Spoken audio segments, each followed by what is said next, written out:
Hello and welcome to the podcast Inclusive Conversations with the Westford DEI Committee. This is your co-host Anjali Rajput. I'm the co-chair of the Westford DEI Committee and I'm co-hosting this episode with my DEI member and Vice President Wendy Cloyd. Hi, Anjali. Well, I'm excited to be here today. Hello, and thank you for taking the time. And here, our special guest today is the president of India Association of Greater Boston, that goes by IAGB, Tanu Phoenix. So, welcome, Tanu. How are you today? I'm doing great. Thank you so much for the warm welcome. Super excited to be chatting with Wendy and you, Anjali. Two very forward-thinking, enlightened, and also wise souls, as I see you as. And thank you for inviting me to this wonderful podcast and looking forward to some meaningful conversations and interactions. Thank you very much for your kind words. We're excited to have you, and I'm feeling a bit old looking at you, but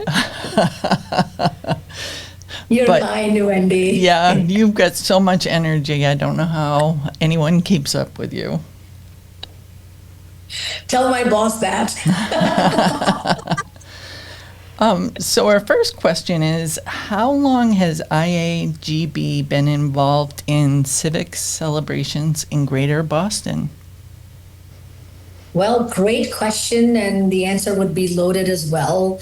To be very honest, IAGB, India Association of Greater Boston, has been in the community since 1962. So it's a 63-year-plus old nonprofit community organization, and civic charter has always been a very important charter of IAGB.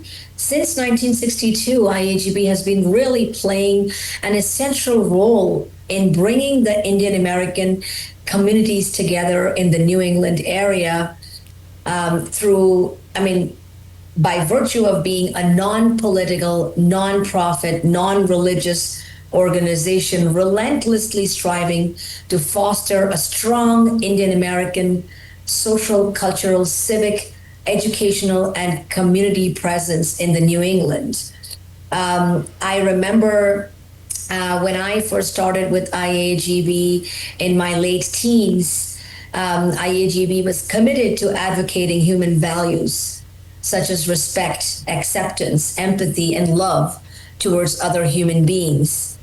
So when I took on as the president of this organization 2 years ago, amidst atrocities and animosities that the world was seeing back then within communities, I wanted to stand tall with my team and as the organization take IAGB to stand determined to an open mind, to give and take, mingle and get mingled in with fellow humans. So my pledge has been to work together with diverse community wherein we really act responsibly, reliably, and efficiently, respect the community and beyond, embrace differences and conflict of opinions.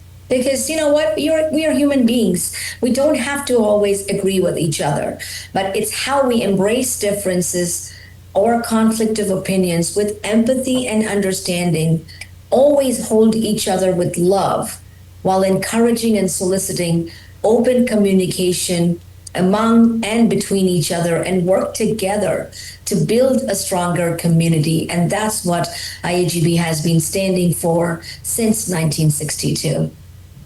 Wonderful. I had no idea it was so long-standing. That's amazing. Now, going back to the April Intercommunity Unity Gala, I was honored to be invited as a guest there. The theme was Together as One, and at that event, I really saw how you walk what you talk, that you really bring together folks from all kinds of communities. So I kind of know the answer to this, but to you personally, what do events like this help in fostering cultural integration and civic pride? Well, this was going to be my answer to the question that Anjali did a little cheat sheet and gave me earlier, that she will end the podcast with, what is your most memorable achievement or special memory? I couldn't agree with you more, Wendy. It would have been, my answer would have been Inter-Community Unity Gala. That was a dream come true for me, a dream that I had envisioned several years ago. And I always thought, when I become the president, I would want to do something like this. It was really meant to be something almost impossible to do because of differences of opinions, divisions within and beyond communities. To me, the gala, the way I envisioned it, was to meet individuals, organizations, and cultural groups from various communities and celebrate diversity, promote mutual understanding, and strengthen social bonds. So, if I have to tell you what was my takeaway and my intent, I would say my intent was not just a celebration, but to make a statement of solidarity, embracing the beauty of diversity while emphasizing the importance of working together toward common goals. So at the heart of that gala was a commitment to fostering collaboration and unity through not just mingling, but sharing thoughts, through cultural exchange, through speakers, guest speakers, keynote speakers that would speak, like-minded people that'll speak to that, eating together, celebrating unique traditions, values, and perspectives of the participating communities. So that's, I think, what we were able to. It was the first of its kind ever. And I later on found out, people are still talking about it. And weeks later, I found out that nobody else has done anything of that sort. I honestly did not know. I thought that there must have been some organization who have done this, but I was told by many that nobody has done anything like this before. So the fact that we came together, promoting peace, understanding, and social harmony meant a great deal to me, because it was, in short, about celebration and collaboration.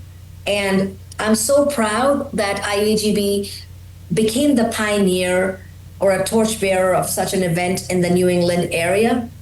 And I really hope that many left many left encouraged and motivated to celebrate such collaboration, understanding, and shared values, and continue to foster relationships, build bridges across different groups, promote inclusivity, respect, and unity, because at the end of the day, that's what it has all been. And I give a lot of credit for that to, the seeds were planted by my dad, who has always been an advocate of inclusivity from all ends. And I believe that I am extremely proud to be part of that, or an organization that allowed me to do that, because a lot of times you want to do so much, but the groups or the organizations you're a part of doesn't really allow you to do that. You have limitations. They become siloed, or you have limitations. You cannot go beyond. You have a fine line. And I'm so glad that I never got stopped by any fine line. I just did it. Yeah. It was wonderful, and I think part of my belly is still full from April, because there was so much food. That's true. Hey, a family that eats together stays together, Wendy. It is very true. Very well said. And so, understanding your role as a president of IAGB, I wanted you to elaborate a little bit more on your role as a president and in organizing, and this is the time, while I'm referring to, this is the time to celebrate India Independence Day all across the world.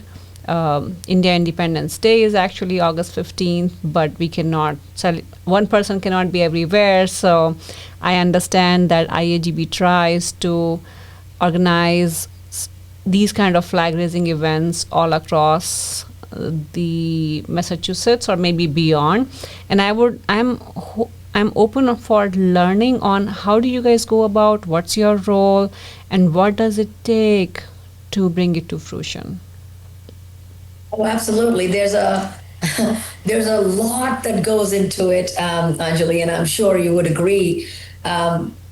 Just to give you a background, in 2020, in the height of COVID, where most organizations pivoted to, I think Zoom became synonymous with all events and everything, virtual parties, virtual meeting, virtual events, virtual everything. IAGB did too. And, we started having all our events via Zoom.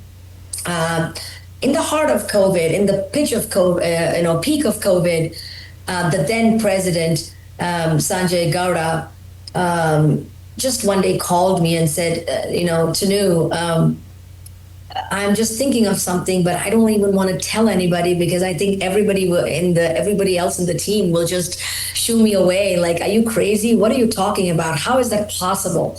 But I just have this idea of doing flag hoisting in one or two towns. Now that we are in the middle of COVID, we can't have too many people, and we can't have flag hoisting in the heart of Boston, where everybody can come, or a centralized place where everybody can come. Let's decentralize and have it in a few towns where people can come in closer proximity, and we will maintain 6 feet distance and all of that, and we'll do it. I said to him, well, if we do it, then why 2-3 towns? Why not 40 to 50 towns across Massachusetts, Rhode Island, and New Hampshire? And he said, really? I mean, that'll take a lot. I'm like, yeah, give me a few weeks of time to do some homework. And then I'll get back to you with a plan of action. And I think those 3 weeks were the best 3 weeks spent in my community work life, because I sat down with my dad and I said, Dad, explain to me what is the hierarchy of towns and cities here? I could have read about it, but I always go to Dad, let him do the reading, and then he tells me the gist of it. So my dad explained to me that, okay, towns have select body, the cities have mayor's office, and then there are town managers and town clerks, and then there is chief of staff to the mayor, then there is executive assistant to select boards. So just the basics, because I wanted to know who is going to be my go-to person when I reach out. As soon as I understood that, I made a plan of action, and I said, I'm going to individually reach out. I'm going to prepare a pitch, and I'm going to reach out individually to towns and cities and make the proposition. I wrote up the proposition. I said it's going to be, following all COVID guidelines, 6 feet distance, under 10 people. And we will reach out to each town and tell them we want to do India flag hoisting as part of, equity and diversity, where we want to honor the U.S. flag, but hoist the flag of the native country we come from. And we will do it adhering to all the rules and regulations of COVID. We will have under 10 people. It's going to be a quick 20 to 30 minute event. And we will just raise the flag and read the proclamation and get out of your way. They asked, and so that was the plan. It was approved. We then had to do a lot of convincing within the executive committee as to why are we taking up this tall order, and what kind of work will go into it. I said, for now, it'll be only me. Let me just do this and then decide how to go about it. And then two of my other colleagues, Jayanti Gataraju, who's also a proud resident of Westford, she joined hands a few weeks after that. And then Jayanti and I, we said, okay, Jayanti said, let's reach out to Westford. Noreen Baksamusa, another colleague of mine who also is a Westford resident, she also joined hands, and we reached. Westford was the first town we reached out to, the first town that we reached out to, and the first yes we got from. Very, very grateful. I'm getting goosebumps to even talk about that because the yes was so easy. Of course, we applied, we made the pitch, we explained what we wanted, but the yes came so, and trust me, a lot of towns, the yeses came after a lot of back and forth, a lot of push and pull. Westford was the first one and the easiest and the quickest yes we got. Thereon, it has been history because the first year we did it in 52 towns across Massachusetts, New Hampshire, Rhode Island, even Connecticut. When we started the India flag honoring events back in 2020 amidst COVID, the idea was to decentralize and host smaller town-specific events in each town or city so residents get to celebrate within the boundaries of their respective towns and cities the hoisting of the India flag in the safety of their towns. We did it in, I stay corrected, 57 towns in Massachusetts, Rhode Island, New Hampshire, and Connecticut in 2020. 52 towns in Massachusetts and New Hampshire in 2021. Thereon, when COVID was contained in 2022, we decided to pivot to doing from decentralizing to doing centralized events in 10 to 15 strategically chosen anchor towns, as we call it, or host towns and cities in the New England area. Because the idea had shifted by now. The idea was we will spread the word in neighboring towns and cities to have the leaders of those neighboring towns and residents of those towns join the celebration in the anchor town, of course, in addition to the local community of that particular town.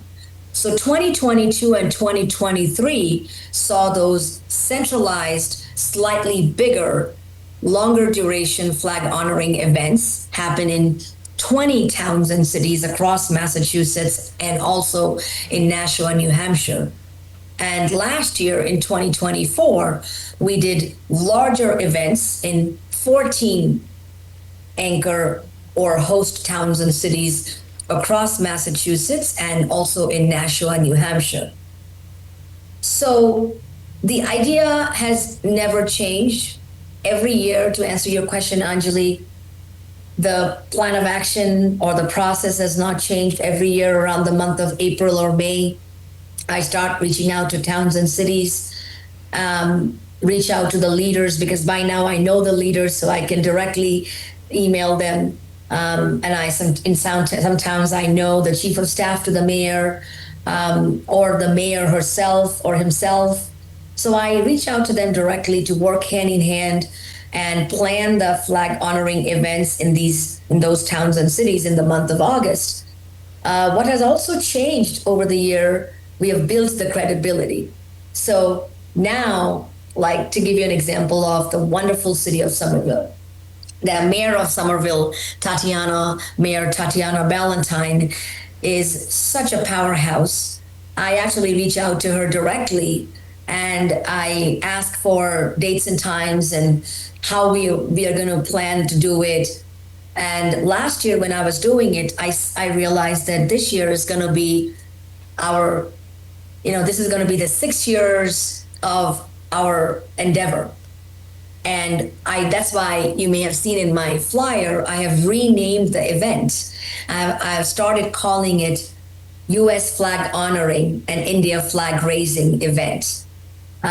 Because we do it every year. We honor the U.S. flag and raise the India flag. But I wanted to brand it that way because it's very important, especially when we have had the inter-community gala, when the idea is to mingle with the mainstream. It is very important. In every year in my speeches as well, I say that I'm a proud Indian American. I'm proud of my Indian roots, but I'm equally proud of my American upbringing, where I have embraced this as my home, as my adopted home, with my native roots. So it was important for me to rebrand the event by calling it U.S. flag honoring and India flag raising, because that is the true essence. The idea is not for the Indian community to come together and celebrate India flag hoisting. The idea is for a diverse community to come together, whether it's Indian, whether it's Latino, whether it's Asian, whether it's mainstream, everybody to come together and celebrate the honoring of the U.S. flag and raising of the India flag. An interesting question was asked by me by the town of Carlisle, an absolutely loving, endearing town, very similar to Westford, where the yeses would come very quickly. But a question was asked that, well, we don't do it for other towns. I said, but isn't it time you did? Let mine be the first one, and let many others approach you to do the same, honoring the flag of the US and raising the flag of their country. That is what USA is, and that is what many of us who became naturalized citizens in our citizenship vow, taking the vow, this is exactly what it says. I have it learned by heart. It says that I will hold on to my roots and embrace my stems. Why not? So many such towns, when I made the pitch back in the days, now they don't even invite me. They send the invitation for the town meeting when they will have that as an agenda item for approval. But they say, Tanu, don't even bother attending it. We know you, and we know to make a motion and say yes. But I was at the Sharon committee meeting because they have a brand new select board. So they invited me to the meeting. And when I made the pitch, the same nostalgia, I made the pitch and I told them that this is what it is and this is what we want to achieve. So every year, as we have established credibility, many towns like Westford, not much work needs to be done. You guys do more work than I do, I believe, sometimes. But many towns, even till date, I have to do it all over again, and it doesn't tire me out at all. It makes me feel like, this year I'm teaching a lot of the work to Vijayendra, because my term will be ending towards the end of this fall, and I wanted to hand over the baton to somebody else to do it. I'm guiding Vijayendra from the background, but he is doing a phenomenal job in picking up the baton and running with it. But it's just so phenomenal. It's never tiring. A lot of work does go into it, Anjali and Wendy, as you can imagine, because there's a lot of process, a lot of forms to be filled out, a lot of requisitions to be submitted. And now I'm in the process of getting dance and music groups confirmed. So, and of course the heat. And now this morning I got a reminder from Vijayendra, don't forget writing the proclamation. We have to send it to all the towns. I promised writing a modern proclamation so I can send it as a sample to all towns and cities so they can write the proclamation. But it doesn't tire me out because it's in the service, A, in the service of the community, and B, it is really important that we all get together or gather towards the greater good of humanity. If we don't do things like this, there is no legacy we're leaving behind for our children or the next generation. My daughter, for example, could be least interested in anything I do for community work. She's in her own world, but she does come to me and tell me, Mama, I love what you do for Saheli because I'm the board secretary of Saheli that works against for women against domestic violence. She loves that work that I do. She loves what I do for flag hoisting. So she loved what I did for Intercommunity Gala. So it is important that, even if she may not actively participate or volunteer in these events, back of her mind, it's affecting her in a very positive, it's setting up a very positive bias for her that we are living in a world where all of these things matter and the meaningful work is being done, which will impact the next generation. So that is really my motivation to leave a legacy, not for just my daughter, but all youngsters who see how many youngsters come at the Westford, and all other towns and cities. When they come and perform, they know what they are coming and they take pride in, singing the Janagana Mana and the Star Spangled Banner with equal enthusiasm.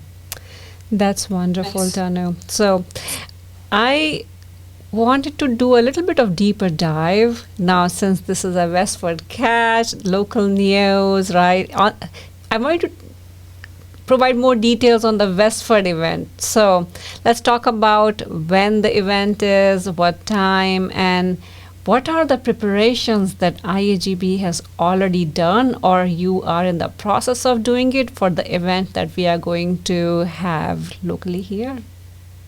No, absolutely. And again, extremely excited that we are having the Westford event. Again, the easiest yes that we got. And the Westford event is going to be on the 26th of July at 11:30 a.m.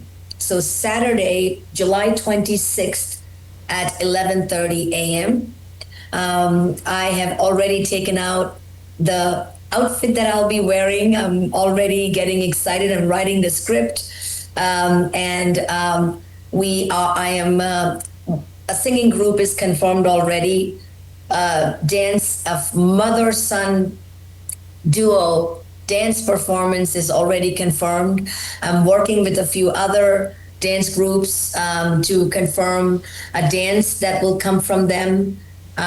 So I'm weaving it together in a beautiful way where there will be singing, dancing, and I'm also trying to see if we can have poetry recitation done because it'll be important to share the like-minded values.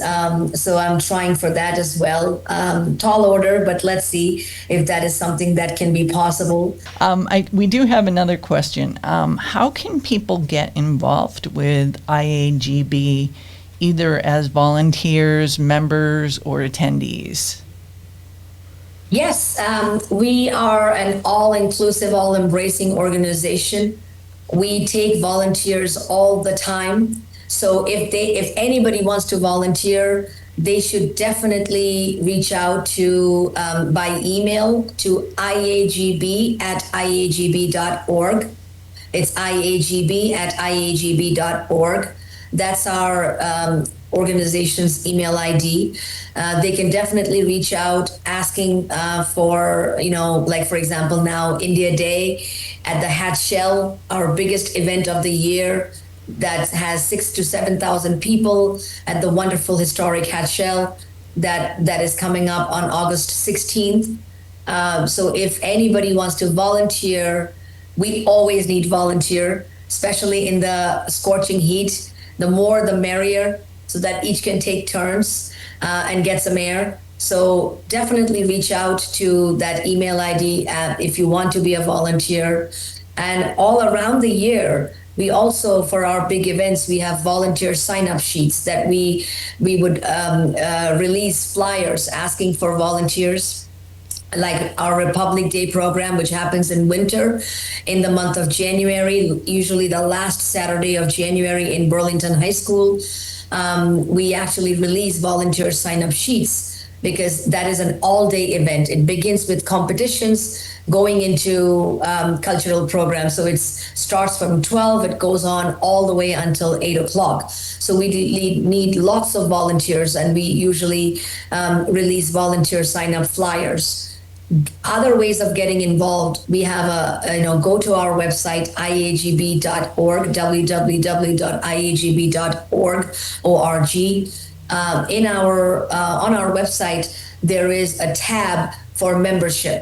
So you can click on the membership tab, become a member, and by becoming a member, you will actually qualify to get involved beyond volunteer. If you are a member if you have a membership in good standing for 2 years, at least 2 years, you actually can apply to submit your nomination to become part of the IAGB Executive Committee, which is again a body of volunteers, except that it'll be kind of like a full-time job volunteering.